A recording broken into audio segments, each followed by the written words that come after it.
Sasa hivi imekuwa rahisi sana kwa wale watu ambao wamekutana kwa siku ya kwanza kwa sababu ya kuenjoy tu, alafu kila mtu apite njia yake, kwa maana ya wanafanya seksi kwa mara moja kwa sababu ya kuenjoy. Ndio imekuwa rahisi sana kushika ujauzito, tofauti na wale ambao pengine wamekaa kwenye ndoa au mahusiano muda mrefu sana na bado hawapati mtoto. Yani inawezekana wakaingia kitandani au kushiriki tendo la ndoa ili waweze kupata mtoto. Wao inakuwa ngumu, tofauti na hawa ambao labda wamekutana kwa mara moja for leisure na nini, inakuwa ni rahisi kwao kupata ujauzito. Hivi nafikiria ni kwa nini hasa?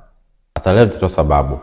Mara nyingi watu ambao wamekutana kwa sababu ya kuenjoy huwa wamekuwa na percentage kubwa sana ya kuweza kufanikiwa ama kushika ujauzito kwa haraka, na pengine labda hawakuplani ila wakajikuta tayari wapo kwenye hali hiyo. Inawezekana hiyo mimba au mwanamke ambaye upo nayo au huyo mtoto ambaye unaye, huyo mwanaume ambaye umezaa naye hakuwa mpango, yani hakuwa na mpango na wewe kabisa.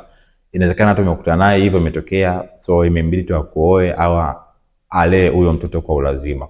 Lakini kwa wale ambao labda wamekaa muda mrefu kwenye mahusiano na hawajaweza kupata mtoto, tofauti yake ni hii. Jambo la kwanza, wale ambao wamejaribu kukutana kwa mara moja tu au mara mbili mara tatu whatever, wakashika kwa sababu ya kuenjoy, kumekuwa na asilimia kubwa kwa sababu wenyewe huwa wamerelax, lakini pia kunakuwa na tabia ya homoni kwa sababu unapojaribu kufikiria sana jambo ndipo unapozidi kuharibu.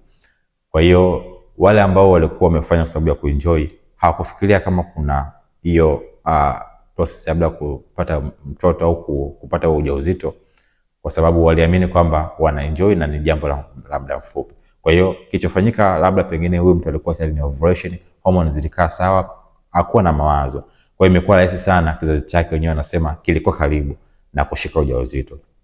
Lakini kwa wale ambao labda amejaribu sana kutafuta mtoto muda mwingi, amekuwa na stress za nyumbani, mwenyewe mume wake anamstress kwamba labda apate mtoto na yeye akaamua kile kipindi ambacho apate mtoto, alafu mambo bado yakawa yanagoma. Hiyo inaweza kuwa sababu moja hapo sana ya wewe kuvuruga mvurugiko wako wa hormone. Hivyo ndivyo unajikuta kwamba muda mwingi sana unakaa bila kupata ujauzito, ama ukipata ujauzito tayari mimba zako huwa zinaharibika mara kwa mara. Kwa hiyo kama haujatibia hilo kuanzia psychologically, hata pia kimwili nao utakuwa haupo tayari mwili kupokea matokeo ya kupata mtoto.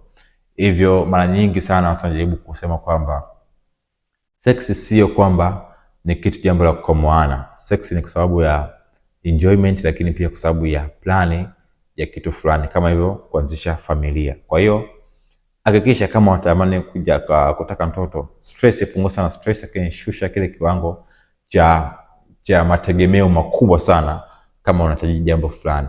Kwa kitu ambacho unakihitaji, jaribu kuweka kiwe sawa ili uweze kufanikiwa kwa haraka. Kwa hiyo inawezekana huyo mtoto ambaye upo naye, huyo mwenza wako hakuwa na mpango na wewe, pengine alitamani tu mfanye mara moja mpite, imekuwa ni bahati mbaya umeangukia, ndio maana unajikuta labda uko single mother wakati mwingine mambo tofauti. Sasa hiyo ilikuwa ni tafsiri kwa watu mbalimbali, pengine kulikuwa na mjadala kadha wa kadha. Kumbuka ni Seif Mena Tiba. Until next time.